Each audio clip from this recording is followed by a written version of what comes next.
if your retention rates are 10, 20, 30% above your peers, then you're probably only like kind of marketing toward your absolute core customer persona. And you might want to try to get to some peripheral audiences because some of them will probably pay. And while your retention may go down, your revenue will go up and it'll be higher than it is at the moment when you're just talking to your core customers. Is this thing on? Yesterday's price is not today's price.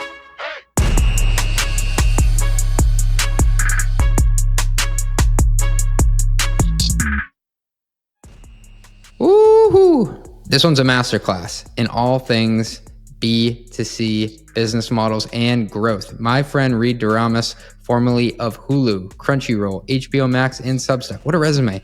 Joins the show to talk all things B2C metrics and business models. We talk about price increases, when to do it. Is it only when you've captured the majority of your available market, and how price increases often impact growth more than retention. He takes us through a case study on Spotify. We talk through ways to communicate price increases to your subscribers without dropping subs. And the flip of that is discounts, how to go about discounting to not train your consumer to think that you're going to discount and they just wait on the sideline.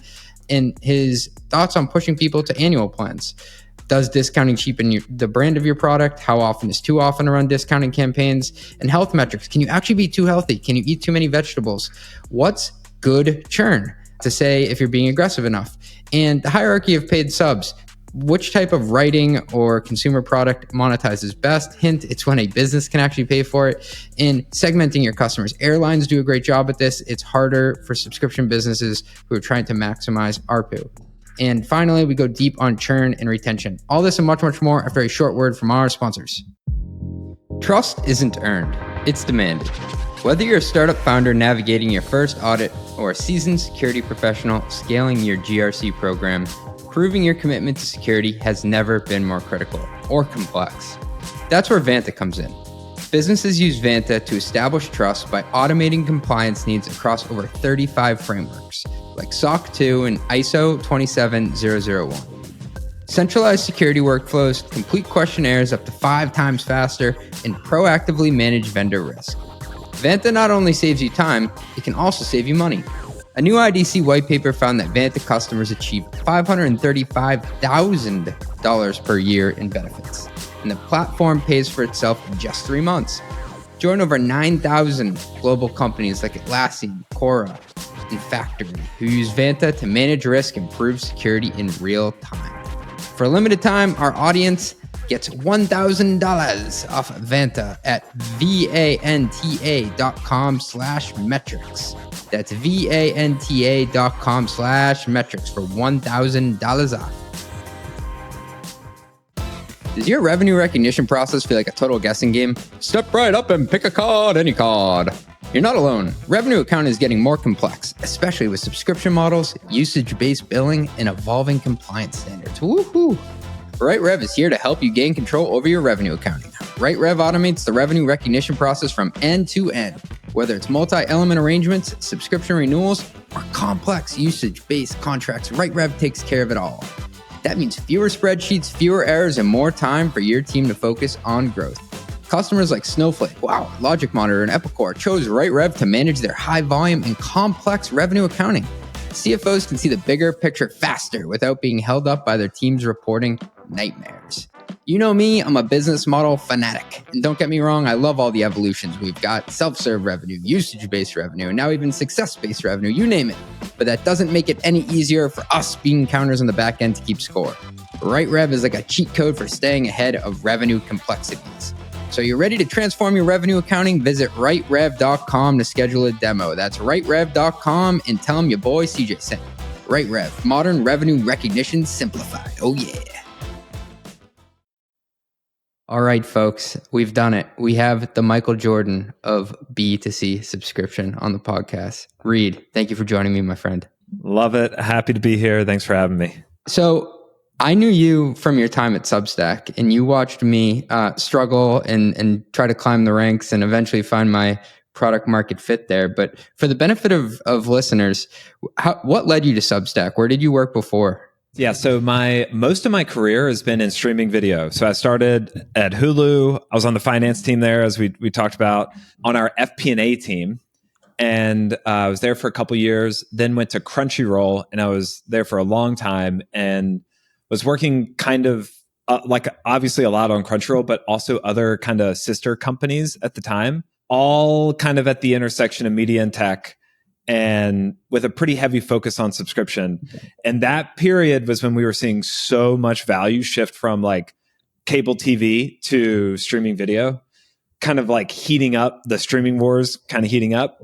And then HBO Max after that. And honestly, that was a internal move at the time when AT&T like owned all this stuff.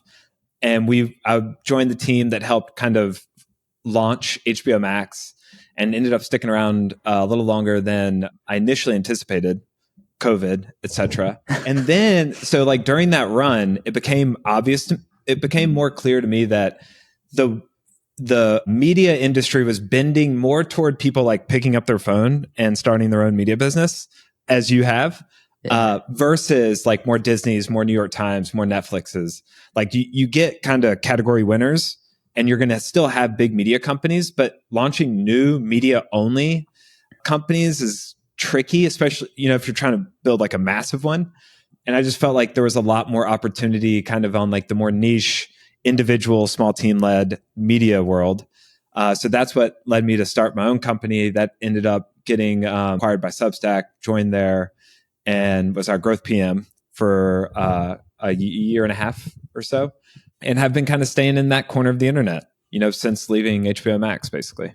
That's badass. And I don't think I ever told you this before, but I was at a private equity firm for a couple of years called Providence Equity Partners.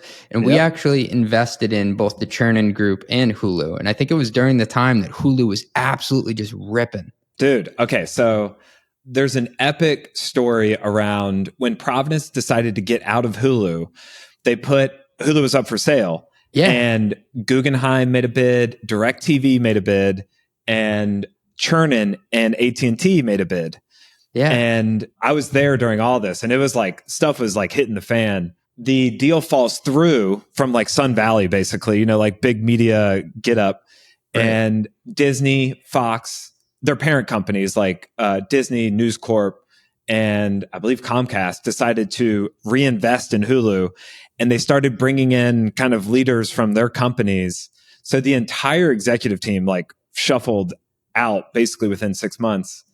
And that's what led us to ultimately leave Hulu. And a group of people went to Crunchyroll through Cheapen, because Cheapen basically, after the Hulu deal fell through, they made a majority acquisition of Crunchyroll, and then ended up buying a lot of other media properties over the next, and still do today. I'm a huge fan of the Cheapen group. They invested in Doug DeMuro, the cars and bids guy on YouTube. Isn't that Golden Auctions or that's another like that? one they did too. They also did Golden Auctions, and that one's for like baseball cards. So I loved baseball cards and like growing up. And I also love cars. And so whenever there's like a collectible thing, I always go down a deep rabbit hole of what's the business model. And I keep being like, what the fuck? It's like these Cheapen guys again. They have that too. And then they're always linked to some sort of media personality. And I think they also did Hodinkee, the watch guys, because I love watches too. But it's like such a neat model. And it all kind of ties into this individual creator creating a media business in the front door, and then a business in the back door. Yep. MeatEater. Oh yeah. Man, they have so many. Headspace, I think they were invested in. Food 52, a ton of these type business. If you go to their website, you can see it, and you'll be like, "Oh my gosh, I didn't know they made this many investments." But they were like partners at Crunchyroll early on. Like they had invested in Fullscreen, I think, before that. But Crunchyroll was like, I think, their first big investment, and they were very involved early days. And we can talk about some of these metrics, because like they were hitting us up every week, like, are y'all spending a little too much money on marketing? Like, can you help justify this money? Can you like tell me how we're getting this money back? And so we had to go through a lot of the same conversations we had at Hulu. We were having again at Crunchyroll, because at Hulu, we basically created the marketing budget. It was like Hulu, it was Hulu Plus at the time.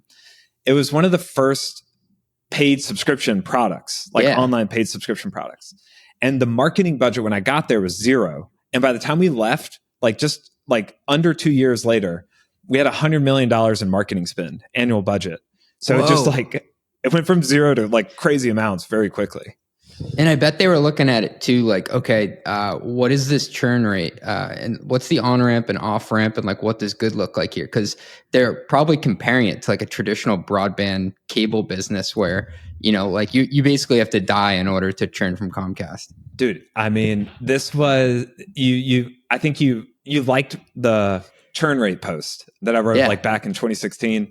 But that one basically started in 2013 when I was at Hulu. And all the board members, like everybody from traditional cable, in their mind, they're expecting month-to-month churn rate of like 1% to 2%, which is so freaking low. But the reason it was low is because people were locked into multi-year contracts. Where it's not actually durable revenue. It's a construct of the contract. It's not like that they're happy with you. Exactly. And at the time, Netflix kind of pioneered this cancel anytime value prop, which is so ubiquitous now that it's not even like worth putting on the subscribe flow or whatever. But at the time, that was massively novel. And so it was really hard. And Hulu did the same thing. You could cancel whenever you wanted to. So it was so hard to compare the two for that reason. And then we can talk about like, you know, churn rates, flaws and all that stuff, which is kind of totally separate. But yeah, it was really interesting times in the media world. Yeah. I think this is so fascinating because we're looking at everything today through the lens of B2C. So like Hulu, business to consumer, like you on your couch, Substack, same thing. And it's even actually, it could be looked at as almost like C2C. I mean, I consider myself like a micro media mogul here, but like it's like an individual business. And the metrics that you look at here, you do have to take a different lens to them. Totally. The first concept I want to go over with you are price increases, because you've dealt with this, I bet, at every company, actually. What's your overall take on if companies should be relying on price increases for revenue growth? I mean, I think you if you're doing B2C subscriptions, you have to consider price increases at some point. It's kind of like, it becomes kind of your main lever for growth. Like if you look at Netflix's domestic business, US or Canada, you could loop that in, they're reaching like market saturation to some degree. Like wherever you see them doing password crackdowns, account sharing crackdowns, that means they've kind of hit upper bound on market cap, because that's kind of the last straw. And then the main mechanism for growth, once you have basically all the paid subscribers you can get, is ARPU growth. And the heaviest handed way to raise ARPU is increase the price people are paying. You could also argue that they're doing the ad-based tier as a way to like kind of monetize people that they would otherwise not monetize. Even though that's kind of putting downward pressure on ARPU, it's growing paid subscribers in those markets. But yeah, at some point, you got to think about price increases, because you're going to hit market saturation at some point, and you need to figure out ways to continue to drive growth. Yeah. I remember when Spotify increased their price by, I think it was like $1 overnight, and you could simply multiply it by how many active users they had disclosed in their 10K. And I think I tweeted out like, this is what a $4 billion revenue email looks like. Crazy. And Spotify they did not increase their price for a long time. Like they held out at $10 a month for a really long time. And do you think that was because they were in market capture mode? I think so. And I think it's also like they have a tougher competitive environment than, I mean, it's crazy to say than Netflix, but I just think Apple Music and YouTube and Amazon to a lesser extent are real competitors for Spotify. Right. Whereas Netflix had a really solid advantage. I think people underestimated their like tech infrastructure advantage, like global payments, global CDN stuff, like all these things actually really matter. And I don't think they have the best programming, and they might not ever, but they have the biggest subscription business in the history of the world. And it's hard to see, like maybe ChatGPT will catch up with them at some point, but it's crazy, man. They're almost at like 300 million paid subscribers. Like, can you imagine that? You have a business that 300 million. I think they're at like 275 or so. They're reporting earnings today. Well, I think the population of the US is like 325 million. Yeah, that's global subscribers, by the way. Yeah. So just to put it in perspective, that means like it would be as if everybody in the US paid for a subscription. Yeah, it's insane, man. I mean, it's like one of the most magical businesses out there. And for the longest time, investors were like, this is not a profitable business. Like they'll never get to like a strong cash flow position. And there actually is a good argument that they borrowed cheap debt to fund a lot of their programming. But actually, I just think that was a smart move. And I think they've definitely won the streaming wars and have an amazing business. This is how you know he was a former FP&A guy. He just dropped the cheap debt to fund their operations. I love it. Reid, you had this interesting take that price increases often impact someone's growth more than retention in a B2C model. Why do you think that's the case? Subscriber acquisition specifically more than retention. I think people always get worried about a lot of subs canceling after they increase their price. And that's a legitimate risk. But if you think about it, this is like a little counterintuitive or just like harder to, sift through. If you think about it, one day you're selling a product at $10. The next day you're selling probably roughly the same product at like $11. Yeah. That's just gonna inherently shrink the addressable audience for that product. The higher your price, all else equal, the more you're shrinking your addressable audience. And so what often happens with price increases, people get surprised by this, but you increase your price and you get really excited because you don't see that many people canceling. But then, as the months go on, you're like, man, why is nobody else signing up for this thing anymore? How did it play out for Spotify? Because like we were just discussing, they started to increase it by like $1, $2 per month. Do you think that stunted their growth? But like you also have to be happy that you have this, if you think about your ARR or MRR as like this ball of wax or a snowball, like it instantly gets bigger overnight. So it's like two competing things in your head. Totally. Yeah. I don't know I don't know the net impact. You could probably kind of gauge it based on their paid subscription growth.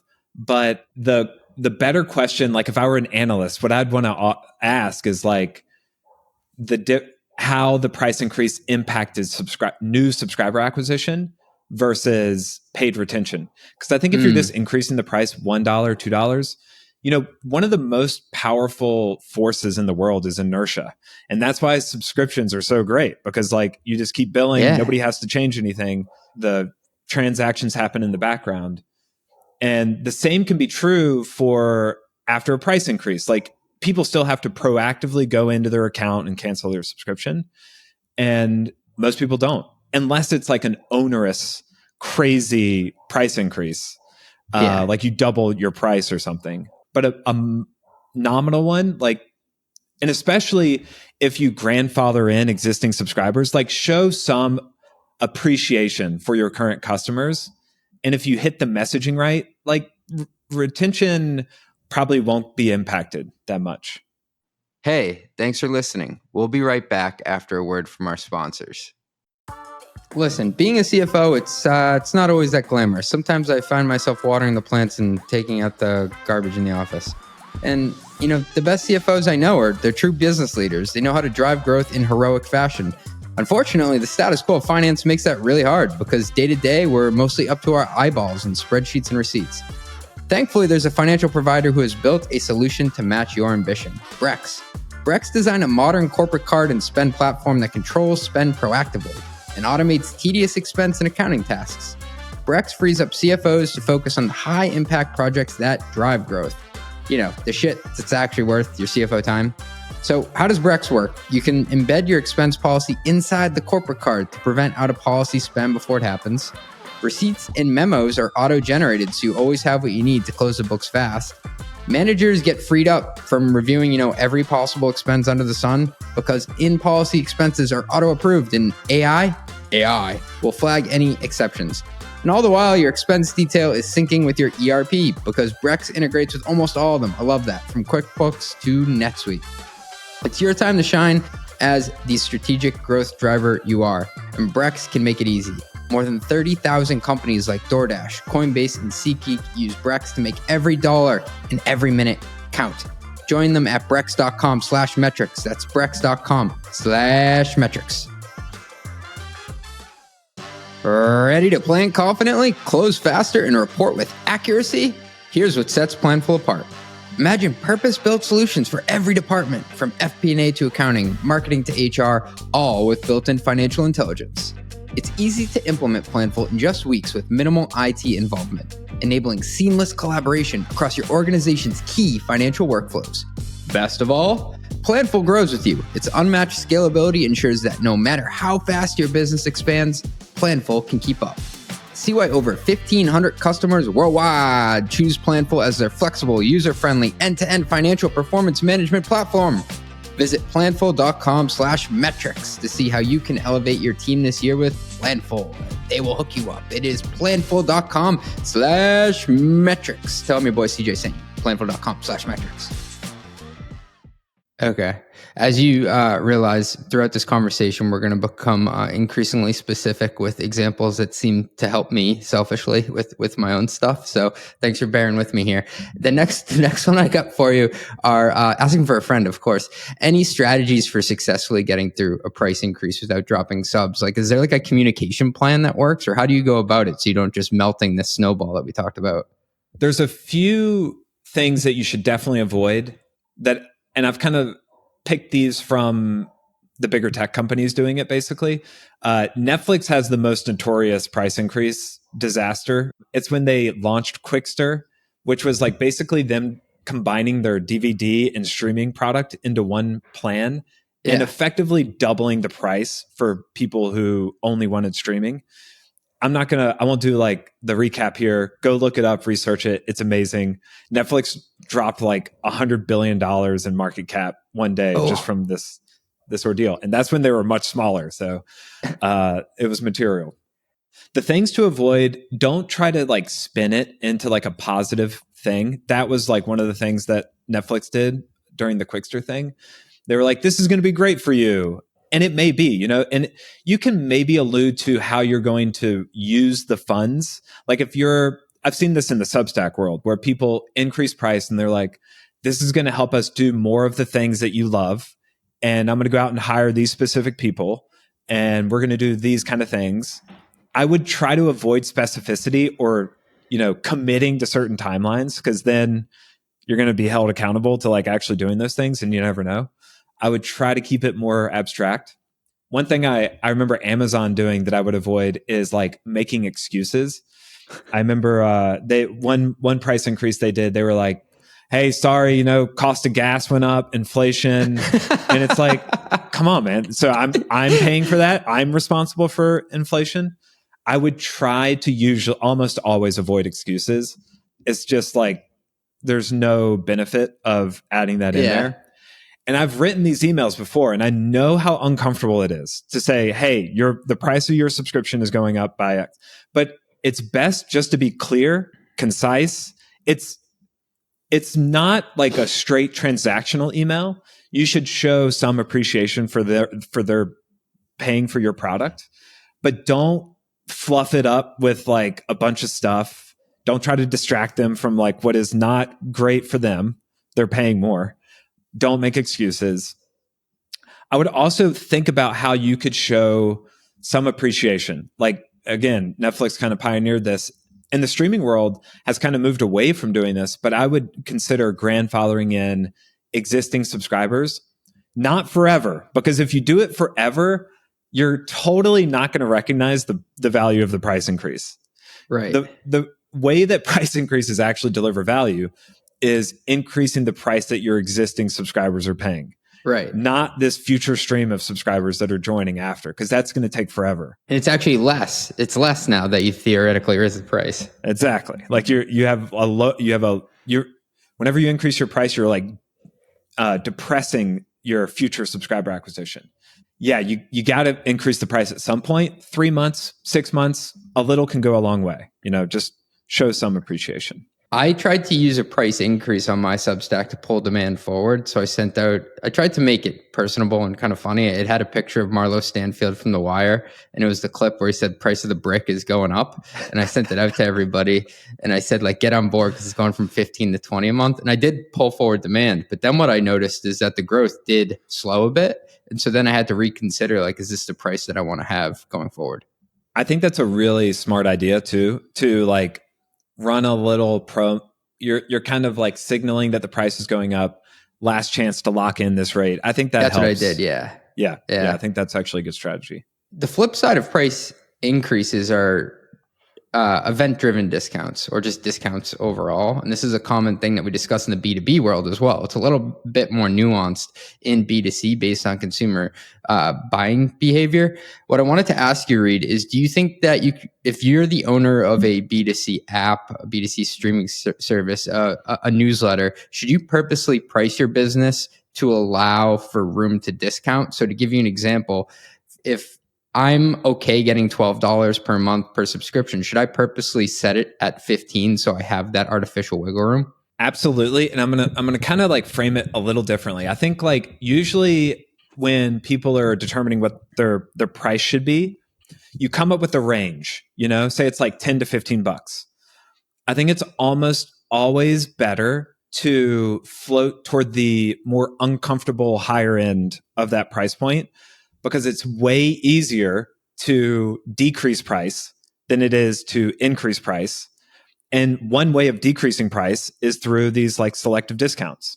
So yeah, I totally agree that you want to try to leave some room for being able to discount and get the price down in a way that's still tolerable for your particular business. Okay.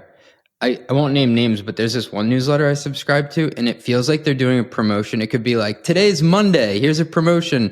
I'm wearing blue socks today. Here's a promotional discount.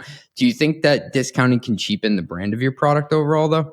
1,000,000%. And, I've worked with a lot of writers. One in particular, like one of the first I worked with after the streaming world, he did like very steep discounts very frequently, like 50% off every month. This guy was doing 80% off. I was like, what's left? Yeah. Well, and like there's some crazy examples too. Like The Athletic was kind of notorious for this, for doing like $1 for your first year subscription. $1 for the whole year. I was like, no wonder why that model didn't work. And so I think it can basically recalibrate because people see that. Your potential customers see it, your current customers see it, and everybody's kind of recalibrating their perception of what your product is worth every time you discount it like that. I think it's fine to do like 2 or 3 times a year something that is like put a discount out there around a meaningful moment, like your anniversary. It's a common one in the Substack corner of the internet, where it's like you are celebrating your 4th birthday and of when you started the newsletter, and you want to offer like 20% off, 25% off. Those can be really valuable and drive a lot of revenue. I also would try to avoid like Black Friday, like type stuff. Try to do things that are unique to you, Yeah. That resonates so much with me. So I try to make, whenever I do a discount, maybe I'll do 2 or 3 a whole year, but I try to make them very unpredictable. Like I don't want to be like, I don't want to train you to think that this is a cheaper product and you can just wait, like, and wait till he finally discounts here. You don't want your readers to do that. But also, I don't want to be lumped in with 50 other Black Friday emails that day, because if you do 1 or 2 things, like you're probably not going to spend more money on something else. And also, you don't want to get lost in the noise. So one that I did is, we had our 2nd kid this year. So when she was born, I said, this is the I just had a kid discount, unpredictable. And I said, help my family pay for our Amazon bills and also read my writing. I love it. And it also plays well into like, I've seen a lot of writers and creators more generally get a lot of value out of bringing their audience with them on the journey of like writing, building the media company. And so when you're talking about your family, Packy does this really well too, I think. Yeah, he does. When you talk about like your kids and stuff, like it pulls on some emotional heartstrings, but it also obviously just like functionally converts some people who are maybe on the fence, and we're like, you know what, this is a good time to go for it. I also, like, my wife helped me create a picture of my dog on Canva of him having an ice cream, because the inside joke is with my audience that for every 1,000 subscribers, I buy my dog Walter an ice cream. So he's had like 55 ice creams in the last 3 years. So he's diabetic. Please pray for him. Now you're going to need like an emergency fund, like a vet fund. Fund. Oh, that's a discount I can run. Yeah, exactly. There we go. But she helped me create like something on Canva that's him eating an ice cream, and then it has a thought bubble coming out of his head, like, expense this shit. So sometimes I'll put that in too, like right above the paywall. Amazing. Yeah, that's great. I digress. What's your thought on pushing people to annual and B2C models? Because B2C models are traditionally month to month. Like you said, your investors, when you're at Hulu, were like, what's this thing where you can just like leave whenever you want? Is there more of a motivation to get people on annual plans? Okay, so it's a really interesting one. It was like a topic that we talked about a lot in the streaming world. Notably, Netflix and Spotify do not have annual plans. And I think that's actually really interesting. I always think of Spotify and Netflix as the bellwethers or like kind of gold standards of making smart decisions around B2C, because they've tried everything under the sun. And I remember I was part of one of their annual pricing experiments, Spotify. I could dig up the email, it was from like 10 years ago at this point. The thing about annual plans is the people who usually buy them are usually the people who are never going to churn anyway. And so what often happens, what I often see, is people discount their annual plan too much. You leave month, there's opportunity cost there, like for Spotify, I pay $10 a month. I'm never going to cancel. So that's $120 a year forever, basically, for them, as long as they're in business. If they sell me a $100 annual plan, I'm definitely going to buy that. And now they're making $20 less. You save some money with like credit card fees, but ultimately you're leaving some money on the table. And then if you multiply that by like hundreds of millions of paid subscribers, that can be a big amount of money. And honestly, $100 is not that big of a discount relative to the 120 gross for just the monthly. Where I see people get in trouble is when they do steep discounts on the annual plan. Like if Spotify were to sell like a $70 annual plan, that is for sure a money loser. Yeah, I wrestled with this. And one of the reasons why I was looking through the leaderboard, and one of my favorite writers, Edmund Dorsey, the Bear Cave, I realized he only offered annual plans. So actually when I went out to Substack and I was sitting down with the team, I said to them, hey, what's the deal with like monthly versus annual, and how you square up, like, what do you want to pull demand forward and get the cash now? And they said it really depends on your audience mix, because sometimes it just makes sense because maybe you have a business paying for it. They can just put it on a credit card and it's not actually discounted. And then other times, I don't know how to square the two. I wrestle with it. The Substack world is a little different. I just looked up Doomberg. They're the number one finance newsletter. They also only have annual plans. I think what happens sometimes in like Edwin's case or Doomberg's case is you have somebody who wants to read a particular post. Like Edwin writes about companies that he thinks are good short candidates. And somebody might want to read a post about Hershey's, but not really care about what else he's writing. Yeah, he's writing about Roblox right now. Yeah. So if you sign up to read about Roblox, now you're kind of in it for the long haul. And I think that helps. Like if you're vulnerable to kind of one and done transactions or seasonality, annual plans can be good. And so there are cases where you kind of do want to push to annual. On the seasonality side, we've seen like sports writers suffer from be particularly vulnerable. Like if you're writing a NFL newsletter, it's going to be really great for 6 months out of the year or so. Same with every other sports league for the most part. So there are some subscription businesses like skiing and surfing also, are some other ones like Surfline. Yeah, Surfline. Also a turn-in investment. If you have a consumer subscription product that's vulnerable to seasonality, pushing to annual can be a good idea. Got it. So for me, I'm probably more of an all-year type of guy if I'm writing about business and finance, but I still wrestle with it. If you're like in the expense category, it can make sense to do that because people are going to be less hesitant to fork over like a full annual. Honestly, it's easier for them. They can expense one time a year versus 12 times a year. So that can make sense. But yeah, I don't know. For a lot of consumer products, if you're going for like a high, like more of a scalable consumer subscription product, like a Strava or a Headspace, I think you got to be careful about doing like super deep discounts on the annual plan. I'm on Strava's annual plan. We actually just interviewed Lily Yang last week, CFO of Strava. She came on. Nice. That's an awesome business. Yeah. I love their product. Me too. I haven't converted yet. So got to give me a little more of it. I did see they're doing like AI, like reviews of your exercise, which I think is pretty cool. That might get me over. She talked about it and it's pretty badass. Like it said the other day, like this run was a little bit harder than usual, but like your stats show that you recovered faster than the last time you did it. And it was pretty neat that they're incorporating it. And plus I'm like an analytics dork. And when you talk about B2C products, that was a product that I also felt, is it weird to say? I felt like I owed it to them to finally pay for it because I used it for so long and it become like my social network. And it just sounds weird to actually say it out loud, but like I wanted to pay for that product. Yeah, I think that's the thing. You know, like if you offer a lot of free value and people use it over a long period of time, at some point, you know, they feel bad enough to buy a subscription. Yeah. Well, it kind of tees me up for the next piece, and that's the hierarchy of paid subscriptions, because you've seen every gamut of it, particularly at Substack, right? Where you have like political outlets, you have sports, you have business, you have humor columnists. Is there kind of like a hierarchy of what monetizes best in your mind?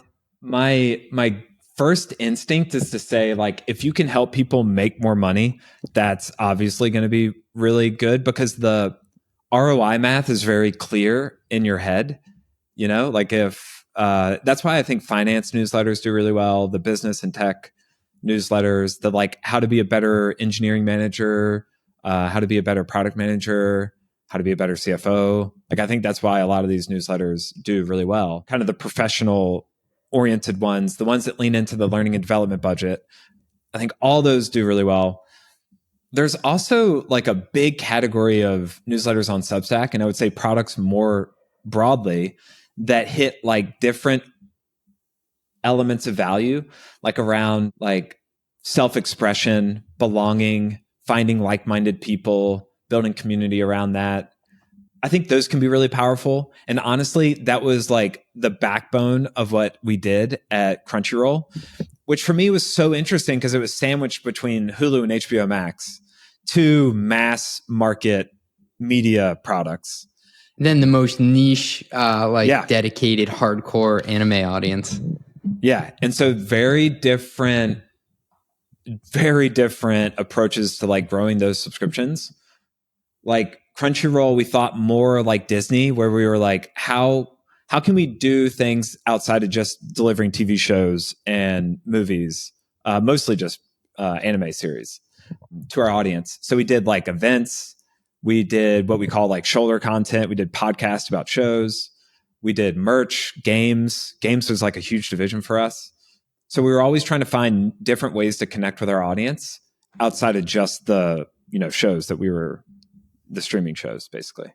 That actually sounds like an audience where you'd really want to sell merch, or you'd want to do like auxiliary products on top of whatever just like the core subscription is. Yeah, I mean, anything that would help people express their fandom.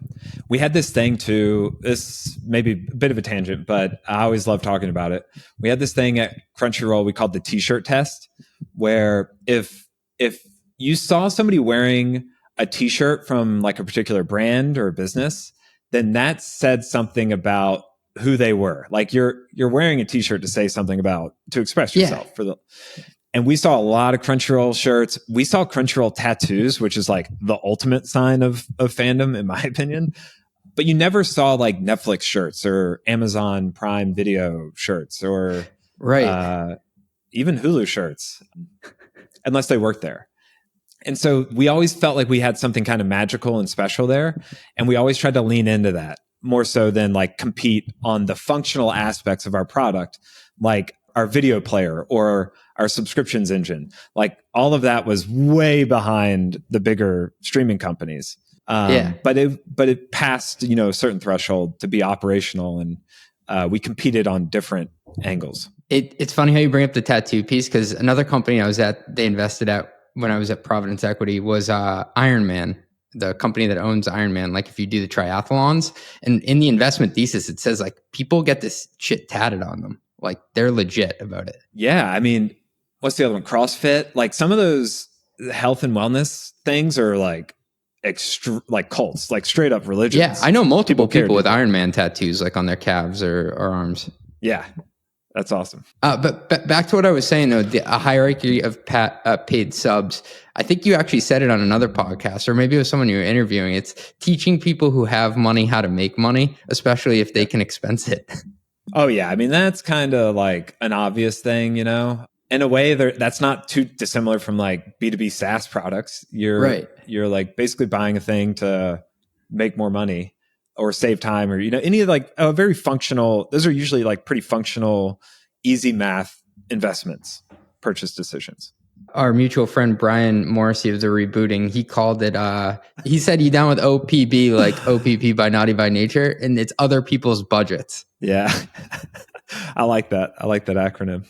I think a lot of the B2C apps that have the stickiest retention are the ones that are B2C, but and it's really like B2C to B, or would it be B2B to C, whatever it is. But basically the buyer is a different wallet than the user. Yeah, for sure. Like and especially if you can pull money from like a learning and development budget, something that's expensible. Honestly, I feel like that's why ChatGPT's gotten extremely big as a B2C product. A lot of people are just expensing it through. Yeah, I approve the expenses for that every month. And I think a lot of those companies are doing enterprise sales now, which that obviously makes sense. Something that I'm struggling with is how to segment those who are willing to pay more. Like there's probably some absolute lunatic, I love you, whoever you are, who would be willing hypothetically to pay $100 per month instead of $15 for the newsletter. But it's like, how do you do that in a traditional B2C business? It's really hard to identify them, but you can, like this may be harder in like our, the Substack corner, but in the streaming world, we looked at how people were using our apps or how they engaged with other parts of our business, like merch. If you're buying t-shirts and you're like going to conventions that we host and you watch like 5 hours of anime per day, you're probably in our superfan category. And so then the question becomes, what can we provide them that goes above and beyond kind of our core subscription product that we could charge more money for? And there's things you can do, and usually I think a good goal there is to do some surveys or just talk to your customers, figure out what they're paying for, and then try to like 10x the value that they're getting out of your product. Yeah. And for us, we never wanted to like window shows only to a certain tier. Nobody really does that. At least I don't think anymore. Like Spotify, you get the same songs, whether you're free or you're paid or I don't know, any tier they have. Yeah. Netflix is the same. Like even if you're on an ad-based tier, I think you still get access to everything that you do as a hyper. But the things that they've kind of tapped into is like family plans and like super 4K, ultra surround sound. The people who are like watching 5 hours of Netflix a day and like really want to be entertained, they kind of sell higher price tiers to them. And for us, it was like discounts on merch, discounted tickets to events, just making it easy for them to engage across like every aspect of our business. Well, I was having this debate because one of my friends, he runs a community and a newsletter and a mini media business for venture capitalists. And what we were discussing is if you think about one-time businesses like going to a Celtics game or buying an airline ticket, they have dynamic pricing that allows them to hone in on who the user is. Like for the airline, they know based on the time of day you're booking and the day of the week, if you're a business traveler who can expense it or a leisure traveler. I don't know of any good dynamic pricing within the subscription world. I don't think it exists. Not at all. I mean, it's like kind of the antithesis to that. It's like one, and that does kind of mean you under monetize your most passionate people. But it also means you probably over monetize a lot of people too. And in the streaming world, we had 20 to 30% of subscribers like not watch anything in a given month. So many people just like buy subscriptions and forget. And so honestly, that was like, a revenue stream that we probably, maybe some products have gotten better about like, hey, it looks like you're not using this anymore. No, but that's totally fair, dude, what you're saying, because we'd all be lying if like we didn't think the subscription benefited from the Planet Fitness model of like we get paid when you don't show up. Yeah. I would have to square it. Like I'd have to be equal in how I think about it. Like, oh, you can't just be greedy and get the most out of your power users. You actually probably get more out of the people who only read you 20% of the time that you send but pay. Exactly. Yeah. So it's kind of a double-edged sword. Like, yes, you under monetize some people, but you over monetize some. I still think you should try to come up with higher price tiers and get people to upgrade to those.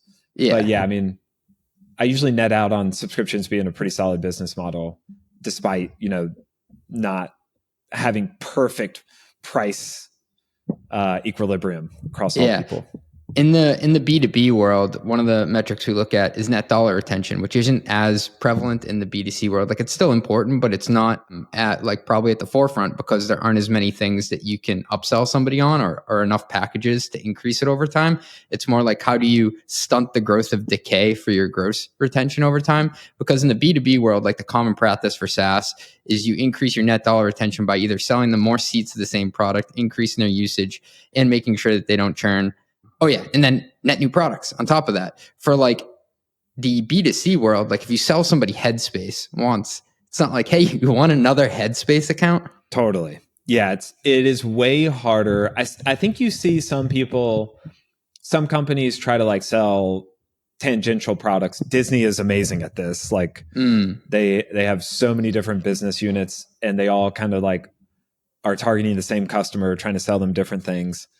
But yeah, I think it is a little different. And it is fascinating. You think about like in the B2C world, often it's like trying to battle a decay, whereas in the B2B SaaS world, you're like trying to increase value over time. Yeah, I remember I was writing this piece. It was called "How Do You Know When You Have Product Market Fit?" And I was looking at two B2C businesses. So one was Netflix, and so it's kind of like these spider lines that go downwards. And like, so you have the 100% line, and it's like, what's the slope of it? Because you'd written a really good piece on this once, Reid, that like you lose it. It goes down the steepest in the first, say 30 to 90 days. But after that, you want it to flatten out. And so it had Netflix, which was really strong, but then it had Blue Apron, which was just like right to the bottom. Yeah. The key bit there is like people are most likely to cancel right after they subscribe with B2C.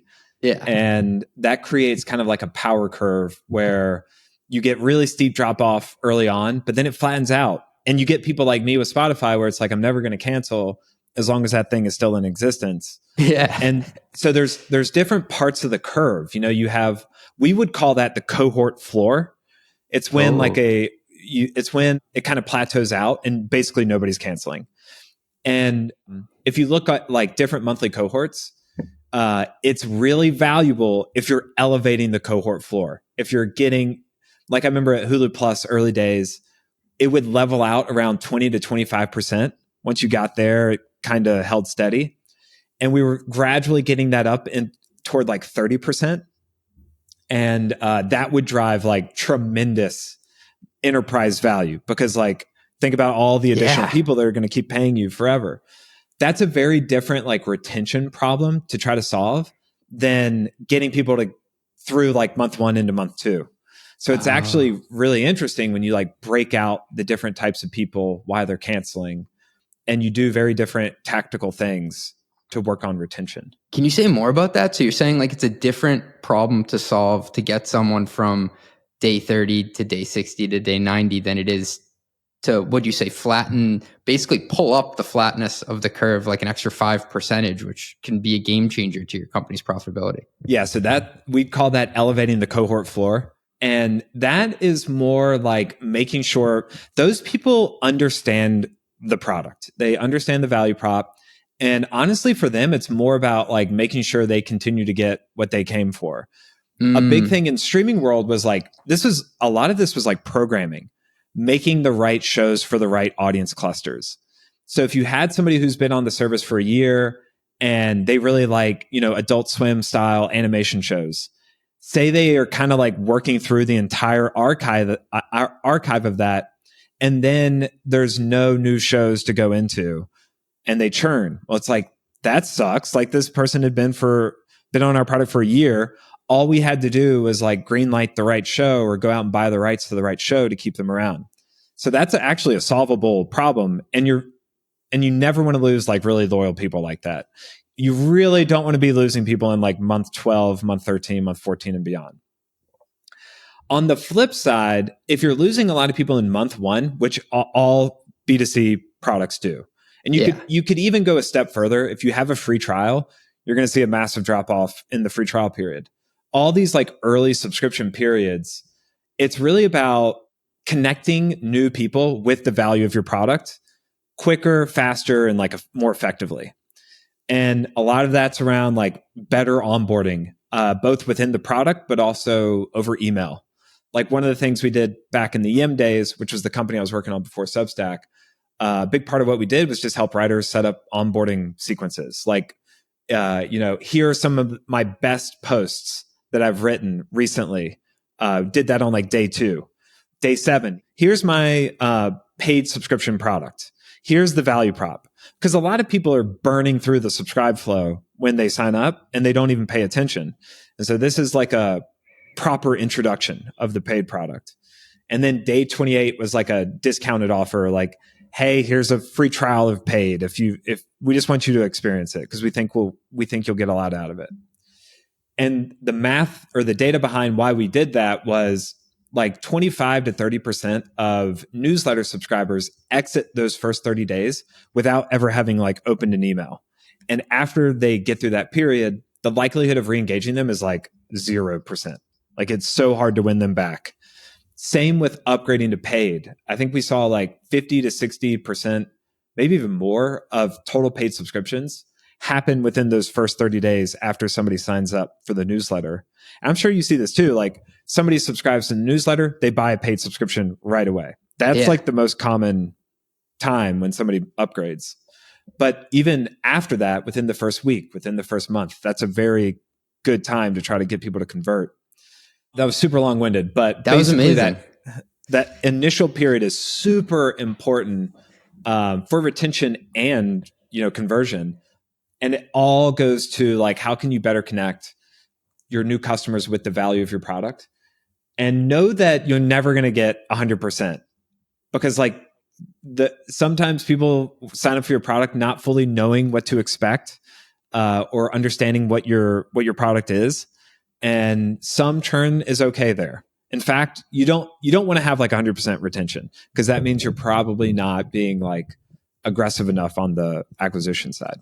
Can you say more about that? Because I think that point is so fascinating. Yeah. So this was something we talked about on Rough Draft, but like a lot of these metrics are, you're trying to balance them. There's no... You can be too healthy. I'm eating too many vegetables. Is that what you're saying? Yeah. Like, the health metrics can sometimes be too good.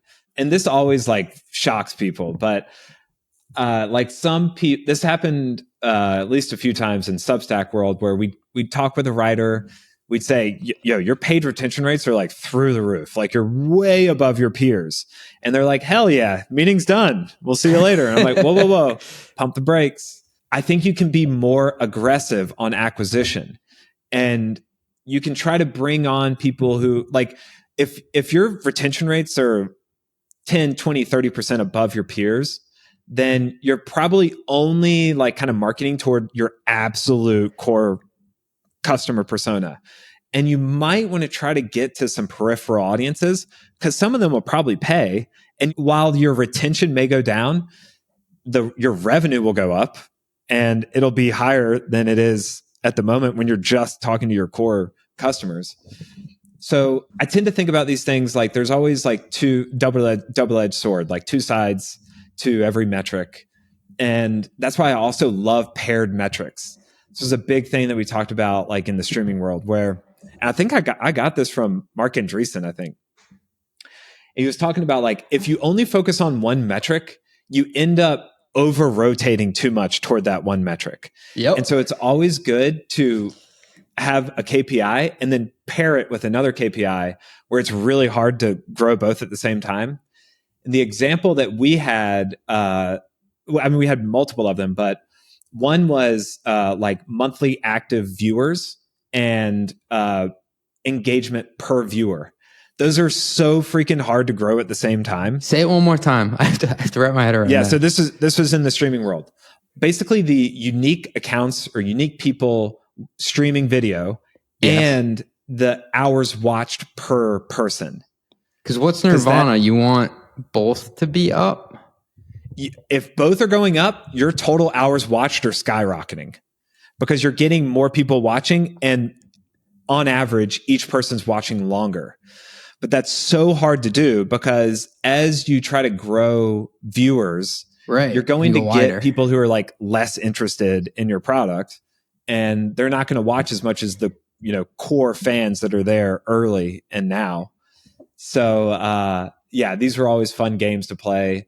Another obvious one is like growing paid subscribers and holding retention the same. If you get super aggressive on marketing and you're buying like less qualified subscribers, lower quality subscribers, it's going to put downward pressure on retention. It's kind of what we were just saying. And this is the reason I love customer lifetime value, because all these metrics kind of drive it, and you're always trying to play like tug of war with them. You're always trying to like find the best equilibrium between customer acquisition cost and customer lifetime, paid retention, these kind of things. And it is seriously difficult to raise all metrics at the same time. So you're always having to make like little mini trade-offs around focus and energy and all that stuff. It's such like a not too hot, not too cold, somewhere in the middle, but there also really isn't a right answer for it, because there are also a lot of B2C apps who monetize through both advertisements, so it's free to the end user, and subscriptions where the end user pays. Or like Hulu somehow managed to get it so like the end user was paying but also getting served advertisements. that I don't know how they did that, but props. Dude, Hulu Plus was seriously like the best business ever for the initial year or so that we were doing it. We were making like $15 per subscriber when Netflix was charging like $8. Is double dipping on ARPU. Yeah, it was double dipping. We had like, and the crazy thing was the people who were paying were obviously watching way more, and they were kind of getting the same ad load, maybe even the slightly lower ad load, but driving crazy amounts of ad revenue. This was before people had been conditioned to expect to not see ads when they paid a subscription. Yeah. Netflix like totally ruined that. So it's harder today to do like kind of sprinkle in ads and paid subscriptions, but Netflix is doing it now, so maybe that'll all kind of come back around. I had someone who paid for a subscription on Substack, and in it I linked back to a source, which was like a company, and he wrote me this nasty email like, how dare you serve me an ad within like a paid subscription that I'm giving you money for. And I was like, all right, pump the brakes, dude. It's like a bibliography. I'm not giving an ad here. But I was like, okay, well, I definitely can't like do both. And so then you get into this, I don't know, not too hot, not too cold. How do you keep free users around so you can monetize them through advertising? But then how do you also maximize the number of paid subscribers? And it's that thing, like how do you keep both numbers up? That's crazy, man. I've never heard. Obviously, a lot of newsletters monetize with ads and subscriptions in the same post. I've never heard people kind of complain about it. I'm sure it's like out there. I'm sure people kind of feel that way, but it's much less offensive than like ads on videos, which are just take forever. You can't scroll past them, I have a bone to pick. ESPN, okay? They make you watch a 30-second ad to watch like a 12-second home run clip.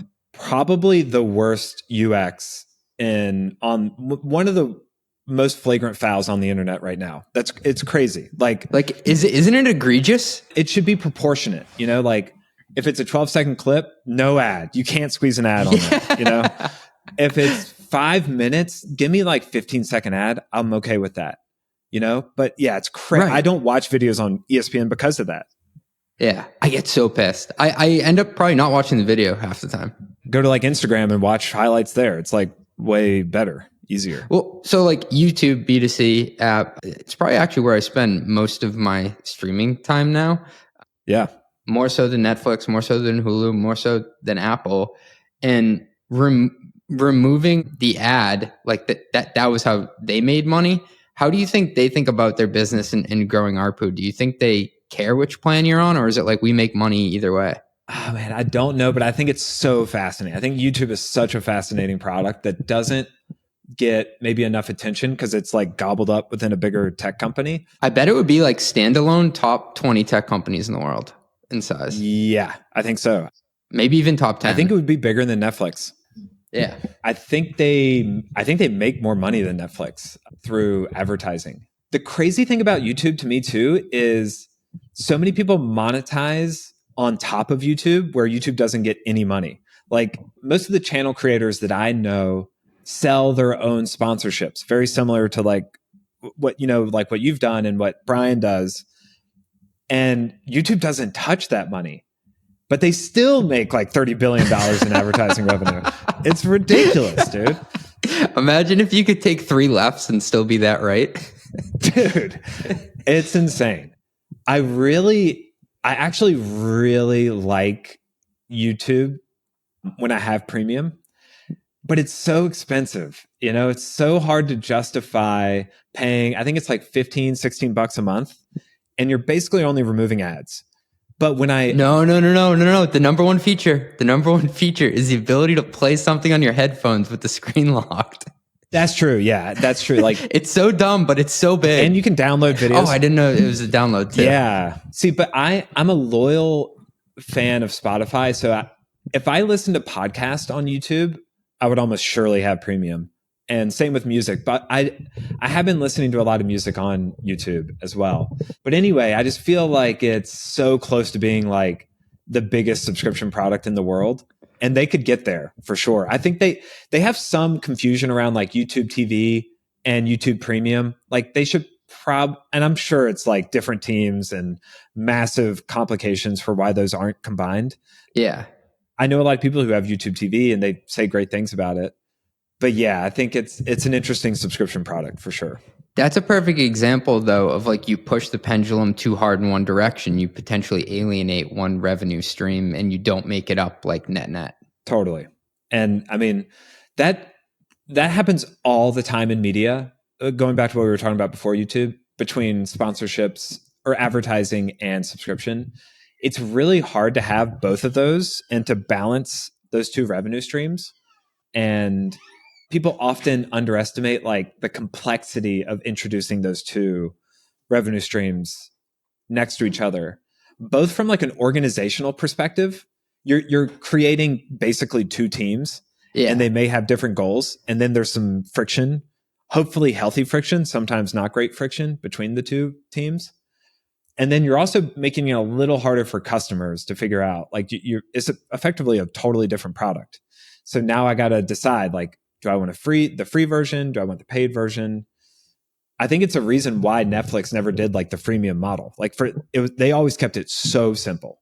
Like why? Because they just keep it stupid simple. Yeah. Like we are a paid subscription product and you can't really watch anything on our platform unless you buy a subscription. And they'd put some episodes on YouTube for free and stuff, but you had to buy a subscription to watch anything. Reid, I think the most fascinating B2C business or application of all time is OnlyFans. Yeah. I did a deep dive on them and like they're doing over $1 billion a year, 1.3 billion in revenue a year, over 450 million in profits. And it's under 40 people working there. It's remarkable. And they've also helped a lot of people make a shit ton of money on the internet. Yeah. You know? I was actually thinking, like, would OnlyFans ever buy Substack? And I think that would be a really fascinating angle because, you know, they're trying, or shit, Patreon at this point, you know, like they're let the so man cook. big. Go. What do you think? They're so big, and I think the only thing they're struggling with is branding and branching out of what they're obviously known for. And there's a lot of paid subscriptions sitting on Substack and Patreon, and I bet collectively, if you kind of brought those companies together, there would be a wealth of knowledge around like growing paid subscriptions through these like kind of, you know, micro media businesses. What I noticed this year, so they're a UK company, even though they're privately held, they have to file their financials each year with the customs house. And this was the first year that the one-time transaction revenue was larger than their subscription revenue stream. Wow. That's wild. Tell me more about what's the transaction. So that's like if you want to watch like an event, like kind of almost like pay-per-view show, or it's tips and the ability to message people on it. So what they've done is they had like this $500 million subscription stream that's growing like moderately. The company overall is growing about 20% year over year. But then the biggest growth driver was the one-time revenue. That's now 700 million or 800 million of like their 1.3. And so what they're able to do is I think increase their ARPU, because most of the people I think who are on subs are now also paying one-time revenue to interact with their favorite creators, which I think is like an amazing job by them to increase the total wallet share. Twitch does this masterfully as well. They do like, because live is such a big part of their product, they do like live tipping. I forget what they're called. They're called like bits or something, but you can basically buy something in the stream and it's like clapping or cheering or something like that. And to your point, a lot of the time, those are paid subscribers that are spending more money. So it's kind of like... But then I started to almost paint the other case for myself, because I'm thinking that, like, I've never spoke...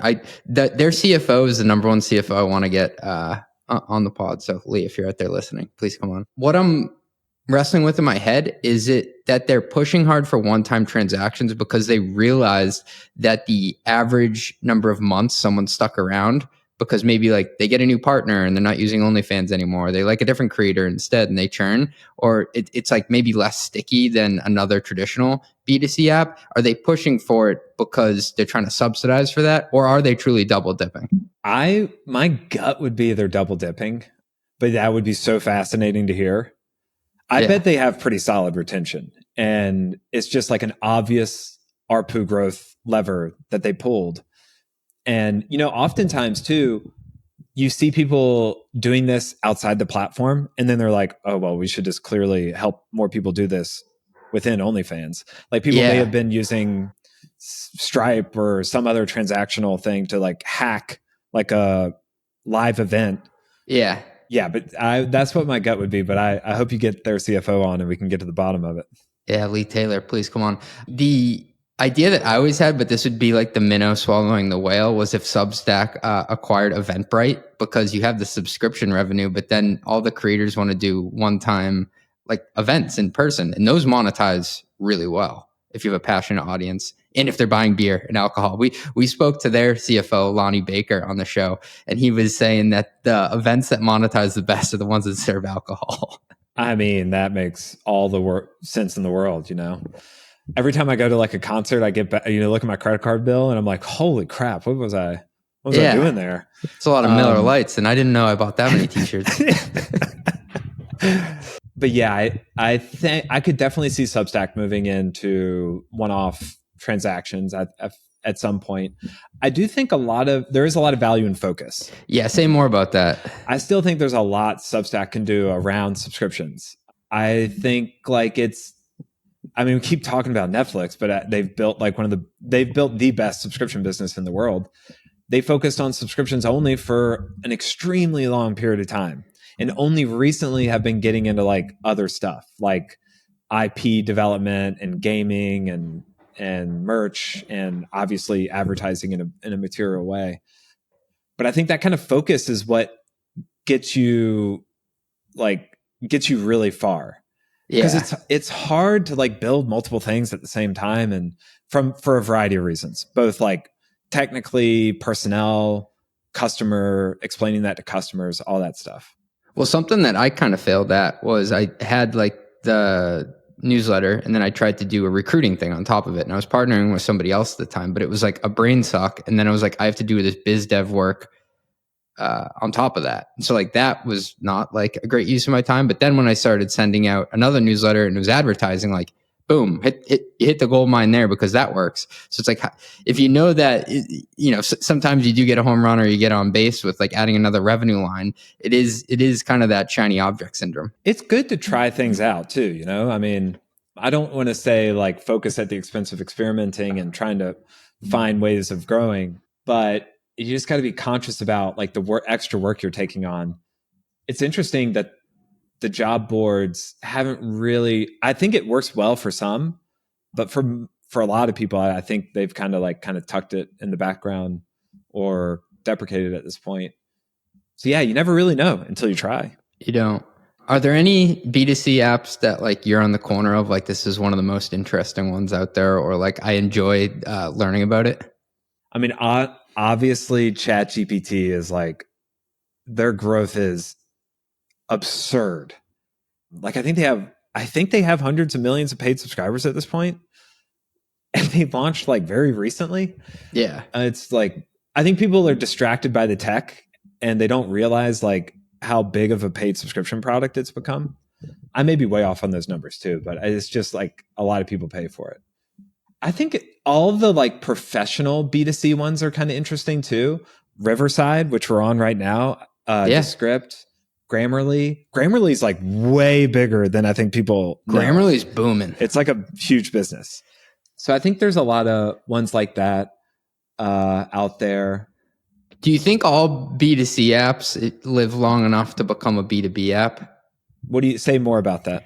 So ChatGPT and Grammarly are two examples of things that started out as B2C, but eventually so many people use them and they find a business substantiated use case for them that someone else pays for them.